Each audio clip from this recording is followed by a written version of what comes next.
Mesdames et messieurs, Mbappé dans une sauce.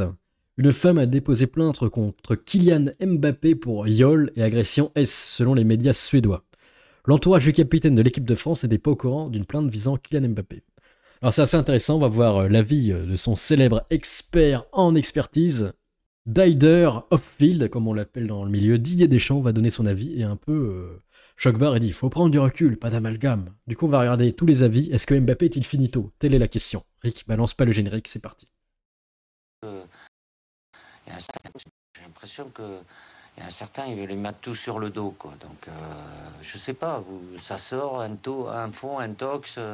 Je vais pas échanger avec lui là-dessus. Je pense qu'il est assez grand pour savoir communiquer. Il a suffisamment de moyens pour communiquer. Il faut faire attention après quand vous reprenez des choses. Je vais pas dire que je sais pas.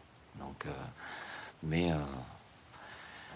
il vaut mieux prendre un petit peu de recul avant de sortir tout et n'importe quoi, mais ça arrive tellement de fois. Ah, Didier Deschamps, il est pas trop MeToo quand ça vise ses joueurs, c'est assez étonnant. En vrai, ça peut être encore une fausse sauce, en effet, il a raison, parce qu'il y a déjà eu un joueur qui a été accusé et il a été déclaré non coupable. Est-ce que vous vous souvenez de ça? C'était une histoire, ça datait d'il y a 1 ou 2 ans, je sais plus qui c'était, les experts dans le chat. Si, c'est vrai, cette femme sera humiliée, et si c'est faux, cette femme se fera humilier, donc autant ne pas parler puisqu'il ne se passera rien. Mais après, les joueurs de foot, il y a souvent des sauces sur eux parce que je pense qu'ils kennent à tour de bras des meufs, et puis après ça leur retombe dessus, genre une fille, ça peut en effet s'être mal passé s'il y a de l'alcool ou de la drogue, tout ça, ou alors c'est juste une fille jalouse, ça peut aussi arriver, donc je sais pas. Comment on peut savoir? Nous, on peut pas savoir, on n'était pas là. Sabrina apporte un petit truc au dossier. Bon alors parlons de l'histoire de l'avortement. Kylian Mbappé a mis en cloque une femme en 2021. L'enfant n'était absolument pas désiré. Un avortement s'imposait et ne voulant pas que cette affaire s'ébruite parce que c'était de l'ordre privé, a demandé l'aide de son club. Ouais, mais c'est quoi le rapport? On se souvient de ma vidéo où on voit Mbappé avec ses fangirls qui essayent de la pécho. Bonjour. Il se trémousse. Ok, au revoir. Le trémoussage tactique. Au fait, voilà. Savez-vous à combien se monte l'amende en cas de pratique de la nécrophilie ici à Cyrodiil? C'est juste pour savoir. Bonjour. Imagine si c'est une des 3, ce serait bizarre quand même. Mais je pense pas. Et BFM dit qu'il n'y a pas de nom qui a été cité dans l'enquête. Alors je sais pas pourquoi tout le monde pointe Mbappé. Pour l'instant c'est flou, donc on va rester sur nos gardes, comme d'habitude. Les Suédois, le leader Price. D'ailleurs, en parlant de Suède, apparemment c'est devenu numéro 1 du crime en France. Chapeau, bah les Suédois ils sont devenus fous. Je pense qu'ils sont devenus fachos, les Suédois, ils se sont dit « Ah, retour à nos ancêtres vikings, buvons du sang dans des crânes et mettons des casques à cornes pas du tout clichés et faisons des trucs de barbares, parce que nous sommes barbares. » Faut arrêter la Suède, bordel.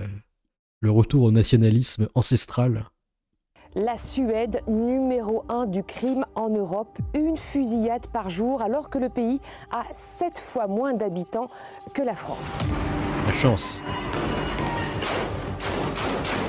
Oh là là.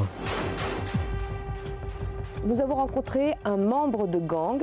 Il n'a pas voulu nous dire son âge. C'est Bjorn. Autour de 18 ans. Je n'ai jamais tué, mais j'ai blessé beaucoup de gens. Il dit avoir commencé d'abord dans la drogue et ensuite dans des crimes plus sérieux à l'âge de 14 ans. Alors, ce qui est assez glaçant, c'est la liste de prix. C'est un petit peu comme un menu. Pour faire exploser une porte à Malmö, c'est 3 000 €. Ensuite, pour tuer quelqu'un, c'est 80 000 € à Malmö. Ça va, 80 000 € pour tuer quelqu'un, c'est pas cher. Est-ce qu'on a une petite promotion si on tue la famille en entier? Genre, t'as un pack familial, moins 30% si tu tues la famille entière. Moins 40% si tu descends le quartier entier. Stockholm. Et t'as un bon d'achat pour un attentat en bonus, c'est super. Hein. C'est 50 000. Il est évidemment filmé de manière anonyme. Comment j'ai pu l'approcher? Bien grâce à un fixeur. C'est quelqu'un. Fixeur dans Night City, c'est vraiment Night City. Et j'appelle mon fixeur, ça va. Allô T-Bugs, tu peux me filer le fixeur là? Quoi, c'est Kirk, ce cassos de Pacifica. Ok. Sérieux, qui connaît le milieu, qui m'a été recommandé par d'autres médias et que j'ai bien sûr payé. Je ne savais pas un fixeur. Au dernier moment où on allait le filmer, il y avait autour de nous un guetteur. Il guettait éventuellement l'arrivée de la police. Pourquoi vous faites ça? Pour l'argent? Les gens ont faim, ils veulent de l'argent. Il faut savoir que l'année dernière, il y a eu 53 meurtres et la plupart d'entre eux n'ont pas été résolus. Oh, super. La police admet que seulement 20% de ces meurtres ont été élucidés. C'est dingue quand même. Bienvenue en Suède. Ils sont barbares les Vikings. Et pendant ce temps-là, la guéguerre continue. Militants de l'Uni contre les antifas de Lyon Université tout. Dégagez, allez, cassez-vous. C'est une agression. Allez, ça bouge direct. Il n'y a pas de cassez-vous.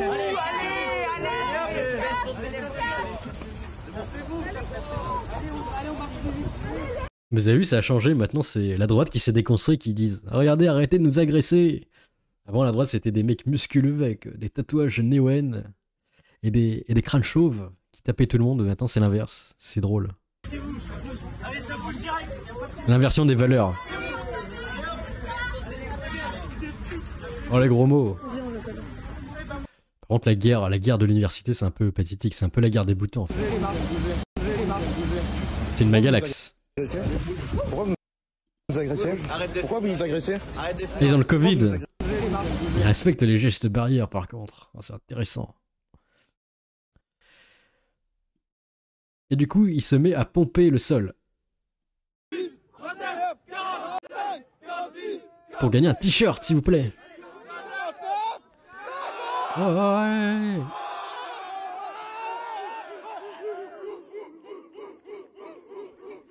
Alors ça, c'est seulement en France que ça arrive. Aux États-Unis, tu verras jamais un policier faire ça. Ça, c'est vérifiable. C'est pas moi qui le dis. Aux US, c'est le Texan, le cow-boy, le shérif. Il faut le respecter. C'est la loi. Et aussi, Ubiwoke a fait prout et décide de faire marche arrière sur le télétravail. Ben oui, comment tenir les esclaves en laisse s'ils sont loin? Eh bien, justement, Ubiwoke se dit non, on va rester inclusif, mais par contre, vous restez dans notre giron.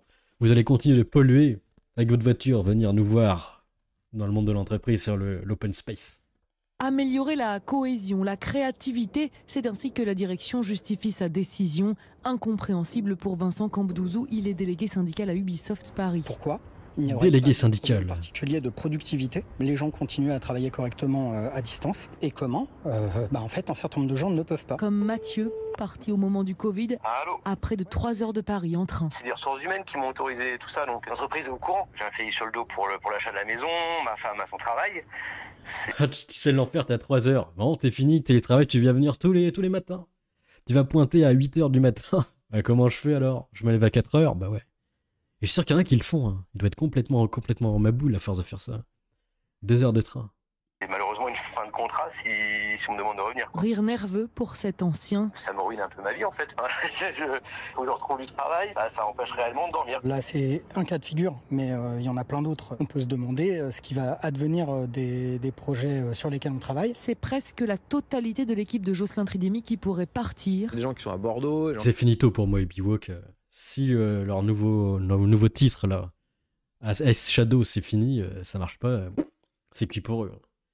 Si personne n'achète, ils sont finito pipo. Ils sont dans le sud. Si vraiment les gens qui sont à plus de 80% en télétravail ne revenaient pas, on n'est plus en capacité de faire le jeu dans les temps impartis. La direction promet un temps d'adaptation pour Yasuke, je voulais te voir. Aucune date n'est donnée pour le moment. Et oui. Des fois, il y a des incohérences dans les mégacorpos, tu sais pas trop pourquoi. Enfin voilà, qu'est-ce que vous pensez de cette vidéo? Laissez vos avis dans les commentaires. À la plus, Samogus.